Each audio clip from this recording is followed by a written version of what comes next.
तो guys finally LG का C5 India में अब रिटेल आउटलेट्स पे आ गया है। मैंने भी गाइज़ जाके देख लिया है अच्छे से, काफ़ी देर मैंने इसे देखा है और इसमें क्या कमी है और क्या इसमें मेरे को इम्प्रूवमेंट्स लगी हैं, वो सब गाइज़ मैं आपके साथ शेयर करूँगा। तो गाइज़ प्लीज़ वीडियो को लाइक कर दो और चैनल को सब्सक्राइब कर दो। और मेरे चैनल पे गाइज़ आपको सारे टीवी के रिव्यूज़ मिल जाएंगे। नीचे गाइज़ G4 लग रहा है और ऊपर ये C5 लग रहा है। तो गाइज़ C5 को देखते ही पता चलता है कि इसमें जो ये ट्यूबलाइट दिख रही है आपको, ये सैमसंग लिखा हुआ दिख रहा है, थोड़ा सा ना ये डायरेक्ट रिफ्लेक्शंस के साथ स्ट्रगल करता है।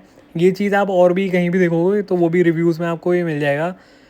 डायरेक्ट रिफ्लेक्शंस को मतलब ये इतना अच्छा हैंडल नहीं कर पाता है। तो अगर आपके रूम में कोई डायरेक्ट लाइट सोर्स है, टीवी के पीछे ट्यूबलाइट है या ओपन विंडो है, तो गाइज़ या तो उन्हें बंद कर दो या फिर आप मतलब इसे किसी और जगह प्लेस करो। तो गाइज़ बढ़िया है। इसमें ये लगा मेरे को, इसकी प्राइसिंग काफ़ी अभी रियलिस्टिक रखी गई है। 1,37,000 तो इस पर लिखा हुआ है यहाँ पे साइड में MRP, मतलब वो डिस्काउंट वाला प्राइस। और गाइज़ आप थोड़ा और नेगोशिएट करोगे और क्रेडिट कार्ड ऑफर लगाओगे तो हो सकता है कुछ दिनों बाद आपको ये 1 लाख तक भी मिल जाए। तो गाइज़ अब बात करते हैं। तो गाइज़ C सीरीज़ जो है वो B सीरीज़ से ऊपर है और G सीरीज़ से नीचे है। मतलब मेरे को तो LG G4 ज़्यादा, मैं इसकी जगह LG G4 लेना प्रेफर करूँगा। लेकिन ये C5 भी मतलब कम नहीं है, मैं इसके बारे में आपको बताता हूँ। तो गाइज़ इन्फानाइट रेशियो आपको, नियर इन्फानाइट कॉन्ट्रास्ट रेशियो मिलता है। मतलब ब्लैक्स आपको इसमें परफेक्ट मिलेंगे, कोई ब्लूमिंग नहीं है। चाहे कितना भी ब्राइट सीन हो, उसके साइड में अगर डार्क सीन है तो कोई ब्लूमिंग नहीं है। व्यूइंग एंगल गाइज़ एकदम वाइड है, इसमें भी मैं आपको दिखा दूंगा साइड एंगल लेकर। व्यूइंग एंगल एकदम वाइड है। HDR ब्राइटनेस बहुत अच्छी है। आपका रूम, अब गाइज़ ये हॉल है, ये बहुत ब्राइट है, लेकिन तब भी टीवी आपको ब्राइट ही दिखता है, एक एक सीन आपको क्लियर दिखता है। तो HDR ब्राइटनेस की बहुत बढ़िया है। कलर्स एकदम वाइब्रेंट हैं और एक्यूरेट हैं, एकदम लाइफ लाइक फील आपको आती है, आप इन्जॉय करोगे। तो डार्क रूम में भी गाइस ये बढ़िया है और ब्राइट रूम में भी मतलब आप इसे बढ़िया एंजॉय कर सकते हो। बस कोई लाइट सोर्स ना हो इसके पीछे डायरेक्ट, क्योंकि उसमें थोड़ा ये स्ट्रगल करता है। तो गाइस गेमिंग के लिए भी इसमें बहुत सारे फीचर्स हैं, बहुत ही कम इसमें गाइस इनपुट लाया गया है। और आप गाइज 120 हर्ट्ज़ और 144 हर्ट्ज़ दोनों ही से गेमिंग कर सकते हो। रिस्पॉन्सिव एक्सपीरियंस है और दोनों ही हाई रिफ्रेश रेट पे बहुत कम लैग मिलता है। बिल्कुल इंस्टेंटेनियस रिस्पॉन्स टाइम है और कोई ब्लर आपको मतलब फास्ट मोशन में फील नहीं होगा। कलर्स भी एकदम बढ़िया हैं और गाइज HDR ब्राइटनेस भी इसकी अच्छी है, तो आपकी हाईलाइट्स एकदम ना पॉप आउट होकर आती हैं। लेकिन जब आप गेम मोड यूज़ करते हो ना तो थोड़ी सी इसकी ब्राइटनेस थोड़ी कम हो जाती है। और आप गाइस इसे अगर PC मॉनिटर की तरह यूज़ करोगे तो थोड़ी सी आपको ना डायगोनल लाइंस शो हो सकती हैं, तो वो गाइस सही नहीं है, तो मॉनिटर के लिए मैं रिकमेंड नहीं करूँगा।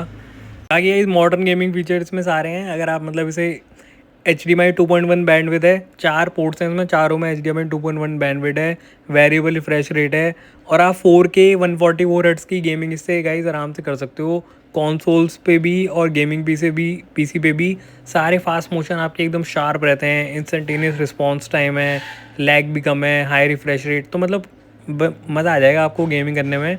और ब्राइटनेस भी इसकी बढ़िया है। अगर आपको ये स्पोर्ट्स देखना है तो व्यूइंग एंगल इसका वाइड है, तो आप कितने भी मतलब सामने बैठे हो सोफे वोफे डाल के तो आपको मतलब सब इन्जॉय कर सकते हो, कोई दिक्कत नहीं है। और ब्राइटनेस भी बढ़िया है। और गाइस इसकी अपस्केलिंग भी अच्छी है। अगर आप मतलब लो क्वालिटी कंटेंट देख रहे हो तो लो क्वालिटी कंटेंट की स्मूथिंग भी कर देगा ये, अपस्केलिंग भी कर देगा बढ़िया, उसमें भी आपको कोई इशू नहीं आएगा। तो गाइस अगर हम इसे G5 से कंपेयर करेंगे तो ऑब्वियसली गाइस G5 OLED आपका बेटर है, क्योंकि वो ज़्यादा ब्राइट है, रिफ्लेक्शन हैंडलिंग उसकी बढ़िया है। अगर आपको ब्राइट रूम में देखना है तो आप G5 ले लेना, लेकिन गाइस वो महंगा भी ज़्यादा है। और G5 में गाइस आपको 165 हर्ट्ज़ तक का रिफ्रेश रेट मिल जाता है, तो ये भी फ़र्क है। और अगर गाइस आप LG C4 जो पुराने वाला था पिछले साल का, उससे कंपेयर करोगे तो गाइस LG C4 और C5 काफ़ी हद तक सिमिलर हैं, लेकिन C5 ना आपका थोड़ा ज़्यादा ब्राइट है। और इस एक्स्ट्रा ब्राइटनेस की वजह से अगर आपको ग्लेयर होता है एक मतलब ब्राइट रूम में, तो C5 ज़्यादा बढ़िया हैंडल करता है। लेकिन C4 में गाइस आपको ना DTS ऑडियो पास थ्रू मिलता है, जो कि शायद आपको C5 में नहीं मिलता है, इसलिए मतलब वो आप देख लेना अगर आपको। लेकिन अगर इस जगह आप B5 से कंपेयर करो तो guys LG C5 much better है। HDR और HDR दोनों में ज़्यादा ब्राइट है, ज़्यादा कलरफुल है और रिफ्रेश रेट भी ज़्यादा है। HDMI 2.1 में आप 144 हर्ट्ज़ वाली गेमिंग कर सकते हो, क्योंकि B5 गाइस 120 हर्ट्ज़ तक ही लिमिटेड है। अगर आप गाइस G4 से कंपेयर करोगे तो भी गाइस दोनों काफ़ी क्लोज हैं, लेकिन C5 आपका SDR में ज़्यादा ब्राइट है और G4 आपका HDR में ज़्यादा ब्राइट है। और G4 ना गाइस अगर आप गेम ऑप्टिमाइज़र भी चलाते हो तो उसमें अपनी ब्राइटनेस मेंटेन करके रखता है और उसमें भी आपको DTS ऑडियो पास थ्रू मिलता है। और डायरेक्ट रिफ्लेक्शन का जैसे ट्यूबलाइट और ये सब है वो G4 आपका ज़्यादा बढ़िया हैंडल करता है। तो गाइस मैं बोलूँगा अगर आपको G4 अगर सिमिलर प्राइस में मिल रहा है ना, तो आप G4 भी ज़रूर कंसिडर करो। ऑब्वियसली गाइस और C3 से आप अगर आप कंपेयर करो, C3 से तो मच बेटर C5 है ही हर चीज़ में। और गाइस सोनी से भी कंपेयर कर ही लेते हैं अब जब सबकी बात कर रहे हैं तो गाइस सोनी ब्राविया 8 से भी ज़्यादा ब्राइट है LG C5, तो ब्राइट रूम के लिए ये ज़्यादा सूटेड है। और थोड़ा सा अगर बोलें तो इसमें आपको ज़्यादा इम्पैक्टफुल HDR एक्सपीरियंस मिलता है। और गाइस LG में आपको HDMI 2.1 पोर्ट आपको 4 मिल रहे हैं और 144 हर्ट्ज तक सपोर्ट मिल रहा है। तो गाइस कहीं ना कहीं ये सोनी ब्राविया 8 से इन चीज़ों में भी बेटर है, तो आप इसे ज़रूर कंसिडर करो।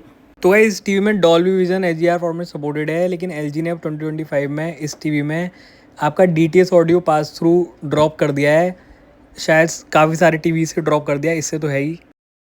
तो गाइज़ आपको इसके साथ LG का मैजिक रिमोट मिल जाएगा। और गाइज़ ये टीवी 42 इंच से लेकर 48 इंच, 55 इंच, 77 इंच, 83 इंच तक के साइज़ में गाइज़ अवेलेबल है। गाइज़ एंड में मैं यही बोलूँगा, ये बढ़िया टीवी है। अगर आपको इसका 1 लाख के आसपास प्राइस मिल रहा है तो गाइज़ मैं तो कहूँगा इसे झटपट आप ले लो। और मेरे चैनल पे गाइज़ और भी बहुत सारी टीवी की वीडियोस हैं, वो भी आप जाके देखो। कोई भी अप्लायंस लेना है तो बिल्कुल न्यूट्रल रिव्यूज़ रहते हैं। तो गाइज़ वीडियो को लाइक कर दो और चैनल को सब्सक्राइब कर दो। यहाँ पे इसका गाइज़ प्राइस देख लो आप, और नेगोशिएट करके आप और अच्छा प्राइस लेना, या क्रेडिट कार्ड ऑफर ऑनलाइन। तो गाइज़ लिंक भी मैं इसके डाल दूँगा। चलो गाइज़ बाय, थैंक यू।